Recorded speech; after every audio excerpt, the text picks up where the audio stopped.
நவராத்திரியின் 5ஆம் நாள் நம்ம இன்னைக்கு வணங்க வேண்டிய தெய்வத்தின் பேர் பார்த்திங்கன்னா ஸ்கந்த மாதா. பார்வதி தேவி கார்த்திகேயரை பெற்றெடுத்தனால ஸ்கந்த மாதாவாக மாறுறாங்க. தாராசுரனுங்கிற ஒரு அரக்கன் இருந்தான். அவன் அந்த உலகத்தையே அழிச்சிட்டு இருந்தான். அவனை யாருனாலையும் கட்டுப்படுத்த முடியல, அழிக்கவும் முடியல. பிரம்மன் கிட்ட இருந்து அவன் ஒரு வரம் வாங்கியிருந்தான். சிவன் பார்வதி பெற்றெடுக்கிற குழந்தையால் மட்டும்தான் அவனை அழிக்க முடியும். அதனால தான் பார்வதி தேவியார் ஸ்கந்த மாதாவாக மாறி கார்த்திகேயரை பெற்றெடுக்கிறாங்க. ஸ்கந்த மாதா பார்த்திங்கன்னா கார்த்திகேயருக்கு ஒரு அம்மாவாக மட்டும் இல்லை, ஒரு ஆசிரியராக இருந்து எல்லா விதத்துலையுமே வழி நடத்துகிறாங்க.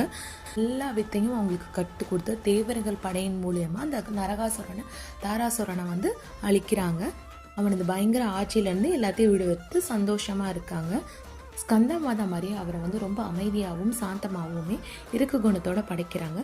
குழந்தை இல்லைன்னு யாரும் கவலைப்படாதீங்க, கண்டிப்பாக கந்தரே பிறப்பார். ஸ்கந்தா வேறு யாரும் இல்லை, நம்ம வணங்கக்கூடிய முருகன் தான்.